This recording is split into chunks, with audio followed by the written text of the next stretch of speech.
Guys, welcome back to my channel. So ఈ vlog వచ్చేసి most interesting vlog అనే చెప్పచ్చు అనమాట.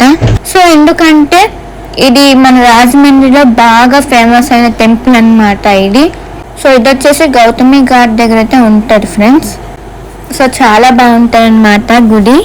చూడ్డానికి రెండు కళ్ళు కూడా చాలు అనమాట, అంత బాగుంటుంది ఈ గుడి. చూసినా కదా. అండ్ ఇదంతా పార్కింగ్ ప్లేస్ లేండి. అండ్ పార్కింగ్ ప్లేస్ దగ్గర పార్క్ చేసేసి ఇలా రావాలన్నమాట టెంపుల్కి. ఇదే ఎంట్రన్స్. సో చూపిస్తున్నాను కదా, ఇదిగోండి. ఆ టైంలో ఎండ అయితే కొడుతుంది అనమాట, అందుకే నేను ఇలా అంటున్నాను. సో ఇక్కడ చూస్తున్నా కదా మహాకాళేశ్వర ఆలయం అనమాట. ఇంకా వచ్చేసాను. అండ్ ఇక్కడ చూసారా బాస్కెట్ అనమాట. బాస్కెట్లో పూజ సామాగ్రి ఉన్నాయి. బయటే అమ్ముతారండి, ఎంట్రన్స్ లోనే అమ్ముతారు. కొబ్బరికాయ, అరటిపళ్ళు, పూజ సామాగ్రి మొత్తం మనం కొనుక్కోవచ్చు. వాళ్ళు బాస్కెట్ అయితే ఇస్తారు, వెళ్ళేటప్పుడు అక్కడ పెట్టేయడమే. సో చూసినా కదా అరుణ ప్యాలెస్ అని ఉంది కదా, ఆపోజిట్ లోనే అయితే ఉంటాయన్నమాట ఆలయం. అండ్ పూజ సామాగ్రి అని చెప్పాను కదా, అదే అక్కడే అనమాట. అండ్ చూసినా కదా టెంపుల్ అయితే చాలా చాలా చాలా బాగుంది. నిజంగా చూసి షాక్ అయ్యాను అనమాట. మన రాజమండ్రిలో, అది కూడా మన పవిత్రమైన గోదావరి తీరాన ఆ మధ్యప్రదేశ్ లో ఉండే ఉజ్జయిని తరహాలోనే ఈ మహాకాళేశ్వర ఆలయం అయితే నిర్మించారండి. ఈ ఆలయం రెండవ ఉజ్జయినిగా కూడా పిలుస్తారండి. ఉజ్జయినిలో ఉన్న మహాకాళేశ్వర ఆలయంలో ఏ విధంగా అయితే పూజా కార్యక్రమాలు జరిపిస్తారో, అలాగే ఈ ఆలయంలో కూడా అదే విధంగా పూజా కార్యక్రమాలు అయితే జరిపిస్తారండి. అండ్ బయట చూసారా శివలింగాలను అయితే పెట్టారనమాట. అక్కడ మనమైతే అభిషేకం అయితే చేసుకోవచ్చు మన స్వహస్తాలతోనే. మేము వెళ్ళింది నైవేద్యం టైంలో అయితే వెళ్ళామండి. సో నైవేద్యం టైంలో గుడి తలుపులు అయితే మూసేస్తారు కదా, అలాంటి టైంలో భక్తులు ఇక్కడికి వచ్చి తమ స్వహస్తాలతోనే స్వామి వారిని అభిషేకించుకోవచ్చండి. ఇందాక చెప్పాను కదా శివుడు ఉంటారని చెప్పి, ఇదొక శివలింగం అన్నమాట. అలానే పక్కన ఒక శివలింగం ఇందాక చూపించాను, అడిగోండి వెళ్ళిపోయింది, అదొక శివలింగం అన్నమాట. ఎంట్రన్స్ లోనే ఉంటాయి. మరి ఇంతటి అందమైన ఆధ్యాత్మికమైన ఆలయం నిర్మించినది ఎవరో తెలుసా? ఆయనేనండి, పట్టపగల వెంకట్రావు గారు. సుమారుగా 34 సంవత్సరాల క్రితం రాజమండ్రిలో 2 శ్మశాన వాటికలను కూడా నిర్మించారటండి. అప్పట్లో ఈ శ్మశాన వాటికలను అద్భుతంగా హిందువులకు నిర్మించినందుకు గాను ఈయనకి ఇంకా బుక్ ఆఫ్ వరల్డ్ రికార్డ్ కూడా ఇచ్చారటండి. అలాగే ఈయన ఒకసారి వెడ్డింగ్ ఫంక్షన్ కోసం ఉజ్జయిని వెళ్ళారటండి. అప్పుడు ఆ ఫంక్షన్ లో అనంతరం ఫ్యామిలీ అండ్ ఫ్రెండ్స్ తో ఒక టెంపుల్ కి వెళ్ళారటండి. ఆ టెంపులే ఉజ్జయినిలో ఉన్న మహాకాళేశ్వర ఆలయం అటండి. అప్పుడు ఆ వెంకట్రావు గారు ఆ ఆలయంలో గమనించింది ఏమిటంటే, మనిషి చితాభస్మంతో శివుణ్ణి తెల్లవారుజామున 3 గంటలకు జరిగే అభిషేకాన్ని అయితే చూసేవారండి. అప్పుడు ఆయన మనసులో, మన రాజమండ్రిలో 2 శ్మశానాలు ఉన్నాయి, అలాగే ప్రతిరోజు చనిపోయిన వారి భస్మంతో ఈ శివునికి తెల్లవారుజామున 4 గంటలకు అభిషేకించి ఆ చనిపోయిన వారిని అభిషేకంతో మనం ఎందుకు వాళ్ళని పుణ్యాత్మంగా చేయకూడదు అని సంకల్పించి అప్పుడు ఈ ఆలయాన్ని మన ముందుకైతే ఈ విధంగా తీసుకొచ్చారటండి. చూసారు కదా అక్కడ ఉండి మరో ఉజ్జయిని అని చెప్పి రాజమండ్రి అని. మనం ఇంకా ఇప్పుడు దండం పెట్టేసుకొని లోపలికైతే ఎంటర్ అయితే అవ్వబోతున్నాం అన్నమాట. సో చూడండి, సో చూస్తున్నారు కదా, ఇదిగోండి టెంపుల్ అయితే ఇలా ఉంటాయి అన్నమాట. నిజంగా చెప్పాను కదా స్టార్టింగ్ లోనే, చూడడానికి 2 కళ్ళు అయితే సరిపోవన్నమాట. చాలా బాగుంటుంది. అండ్ క్లౌడ్స్ కూడా చూసే ఆ టైంలో అదిరిపోయింది కదా, బాగా అనిపించింది నాకు ఆ టైంలో. అన్నీ చూసారు కదా, ఇక్కడ మెయిన్ ఆలయంతో పాటు 64 ఉపాలయాలు కూడా ఉన్నాయండి. అది కూడా మీకు అయితే చూపిస్తానమాట. సో ముందుగా ఎంటర్ అవగానే ఇలా చైర్స్ అయితే ఉంటాయి. అండ్ చూసినా కదా, సో మేము వెళ్ళేది నైవేద్యం టైం అనమాట. సో అలా చెప్పాను కదా. అండ్ ఇది వచ్చేసి ఇన్ఫర్మేషన్ సెంటర్ అనమాట, సమాచార కేంద్రము. అండ్ అంతలోపుకి నైవేద్యం అవుతుంది కదా అని చెప్పి ఇంకా బయటకు వచ్చి ఇలా మన స్వహస్తాలతోనే ఇలా అభిషేకం అయితే చేసుకోవచ్చు అని చెప్పాను కదా. సో ఇలా నేను కొబ్బరికాయ అయితే కొట్టేస్తున్నాను. ఇప్పుడు చూసినా కదా, ఇదిగోండి స్వామివారికి కొబ్బరికాయ అయితే కొట్టేస్తున్నాను. సో చూసినారు కదా, ఇదిగోండి. అండ్ చూసారు కదా కొబ్బరికాయని కూడా కొట్టేసాను అన్నమాట నేను. మనశ్శాంతిగా అయితే ఉందన్నమాట నా స్వహస్తాలతో నేను పూజ చేశాక. సో చూస్తున్నారు కదా, కొబ్బరికాయ అయితే కొట్టేస్తున్నాను. అండ్ సో చూస్తున్నారు కదా, ఇదిగోండి ఇంకా కొబ్బరికాయని అయితే కొట్టేశాక ఇలా పెట్టేస్తున్నాను స్వామివారి ముందు ఒకసారి. ఇంకా చూస్తున్నారా, ఇంకా పాలతో అయితే అభిషేకం అయితే చేస్తున్నా. సో చూస్తున్నారు కదా, నాకైతే చాలా బాగా నచ్చింది, చాలా మనశ్శాంతి అయితే ఉందన్నమాట. నాకు చాలా బాగా అనిపించింది చెప్పాలంటే.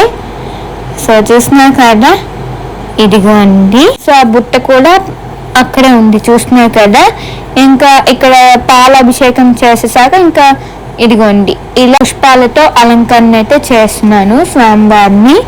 సో చూస్తున్నారు కదా, ఇదిగోండి చూస్తున్నారా.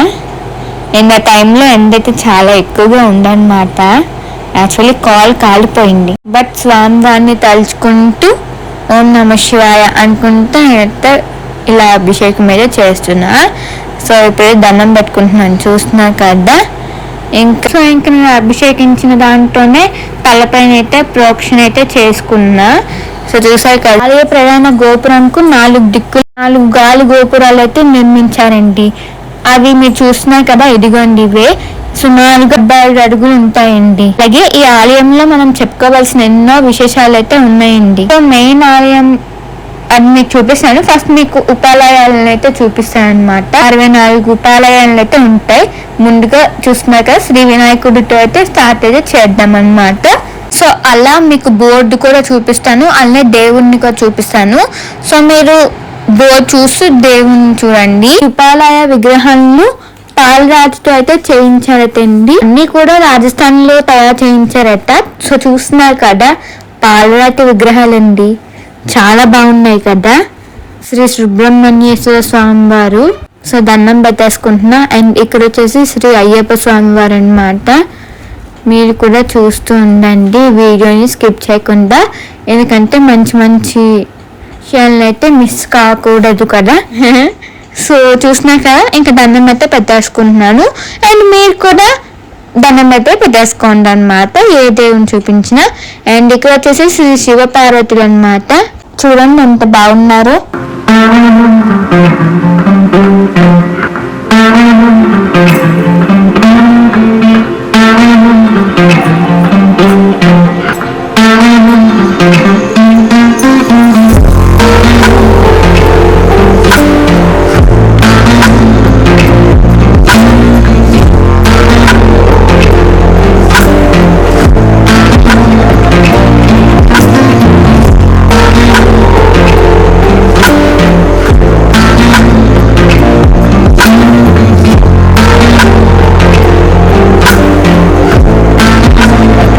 ఇక్కడ వచ్చేసి శ్రీ జ్యోతిర్లింగాలు అనమాట. ఇదిగోండి చూసారు కదా, శ్రీ ద్వాదశి జ్యోతిర్లింగాల నుండి కిందన.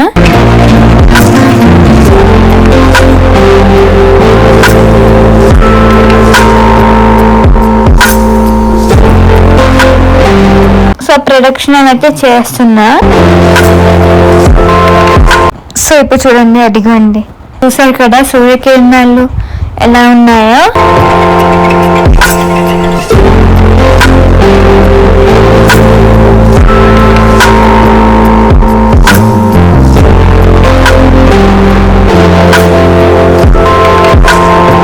ఇక్కడ వచ్చేసి శ్రీ నటరాజ మూర్తి అండి. నాట్యం నేర్చుకున్న వాళ్ళందరికీ నటరాజ స్వామినే కదండి మెయిన్.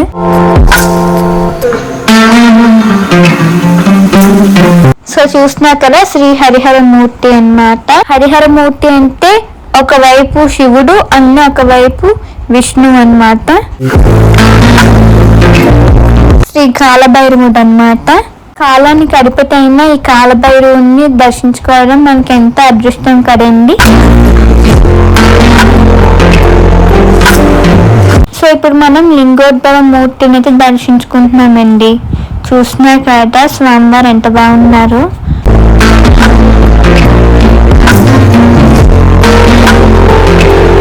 శ్రీ గజ సంహార మూర్తి అండి.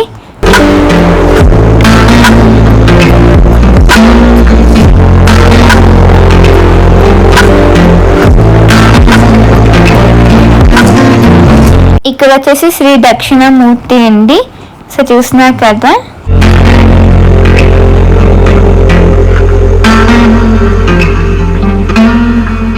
ఇక్కడ వచ్చేసి శ్రీ భిక్షాటన మూర్తి అండి. సో చూస్తున్నారు కదా.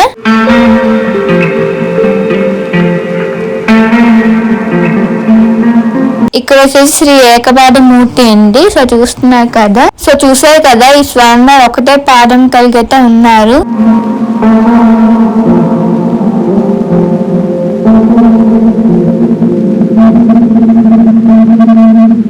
ఇక్కడ వచ్చేసి శ్రీ కుబేరుడు అన్నమాట.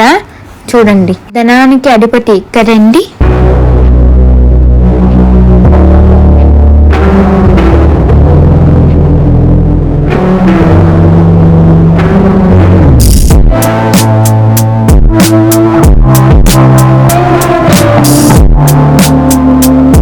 సో మెయిన్ ఆలయం స్వామివారికి 4 వైపులా ఉపాలయాలు అయితే ఉంటాయండి.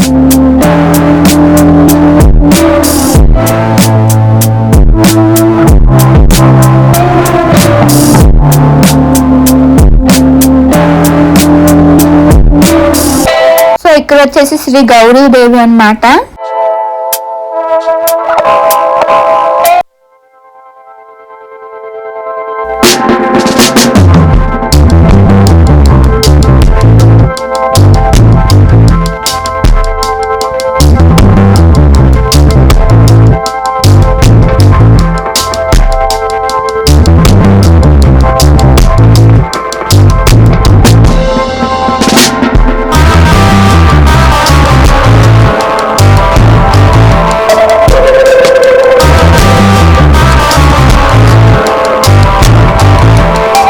ఇదిగోండి శ్రీ షిరిడి సాయిబాబా అన్నమాట.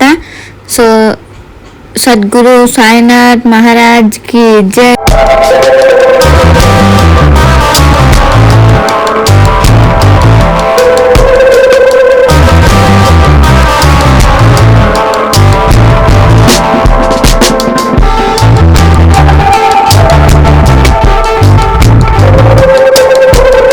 అలాగే ఈ ఆలయానికి 50 అడుగులతో నిర్మించిన 4 మహామండపాలను కూడా మనం అయితే చూడొచ్చండి. సో చూస్తున్నా కదా, మెయిన్ శివయ్య అన్నమాట. అయితే దండం పెట్టేసుకోండి ఫాస్ట్ గా, ఓకేనా. ఓం నమ శివాయ.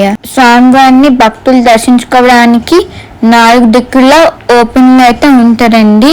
మనం ఎటైనా దర్శించుకోవచ్చు. అలాగే 4 వైపులు కూడా మహానందీశ్వరులు కూడా ఉంటారండి. అలానే 4 వైపులా 4 గజస్తంభాలు కూడా ఉంటాయండి.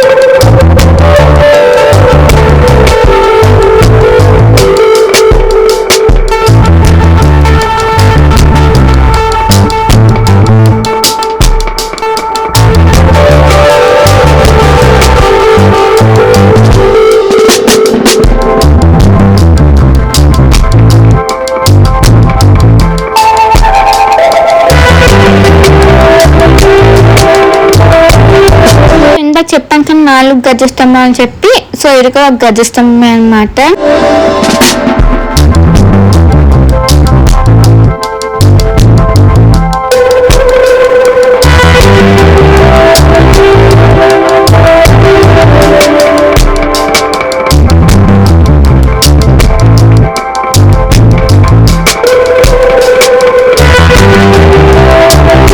నూట 9 అడుగుల ఆలయ గర్భాలయ గోపురం కూడా మనం చూడొచ్చండి.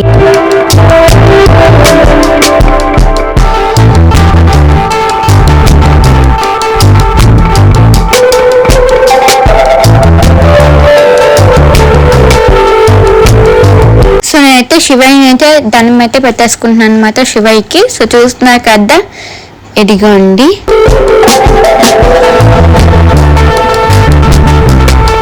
అలాగే ఈ ఆలయంను 2020లో అయితే నిర్మించారటండి.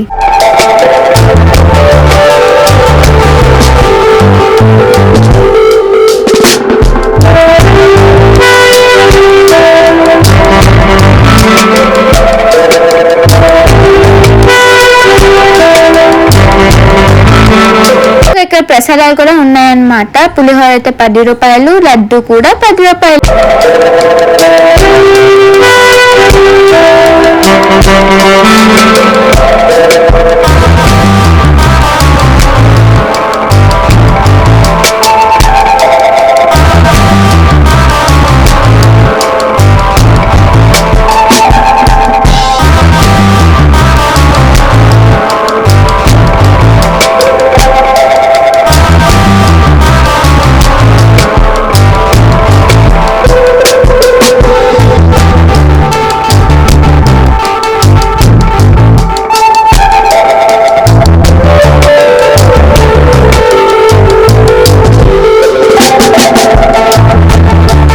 సో చూస్తున్నారు కదా, ఆలయం టైమింగ్స్ వచ్చేసి ఉదయం 4 గంటల నుండి మధ్యాహ్నం 12:30 వరకు, అలానే సాయంత్రం 4:30 నుండి రాత్రి 8:30 వరకు.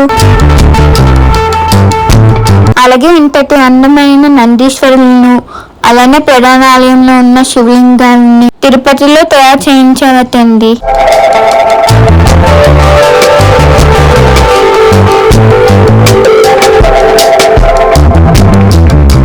సో ఇక్కడ చూసారు కదా శ్రీ మహాకాళేశ్వర అమ్మవారు అన్నమాట.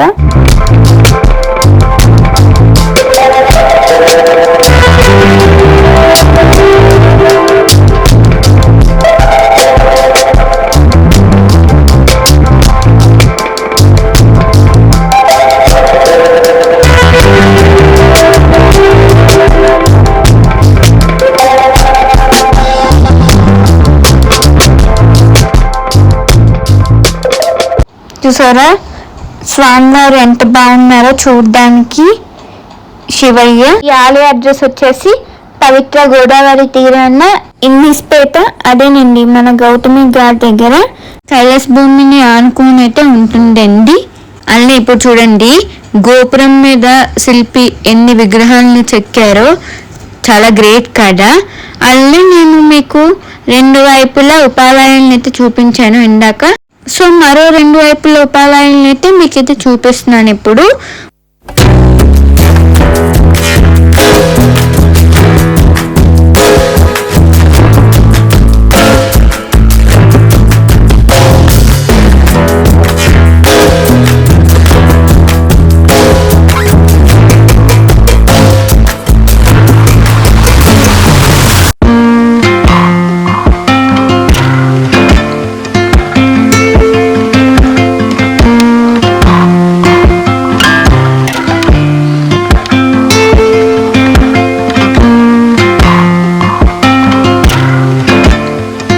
సో ఇప్పుడు వచ్చేసి శ్రీ సుదర్శన మూర్తి అండి.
చూసారా స్వామివారు ఎంత బాగున్నారో అందరూ.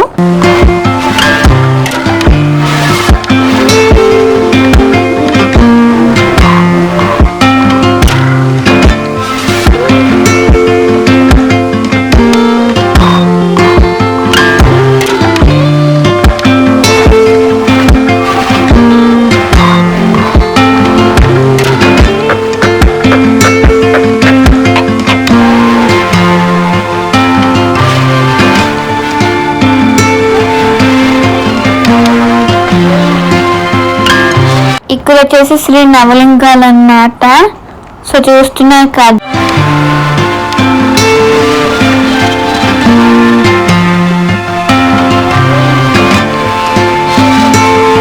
అలానే శ్రీకృష్ణుడు కూడా వచ్చేసారు. జై శ్రీకృష్ణ. ఈ ఆలయంలో ప్రతిరోజు సాయంత్రం పూట జరిగి హారతిని ఎవరు మిస్ కాకండి. చాలా బాగుంటుంది ఫ్రెండ్స్, ఓకేనా.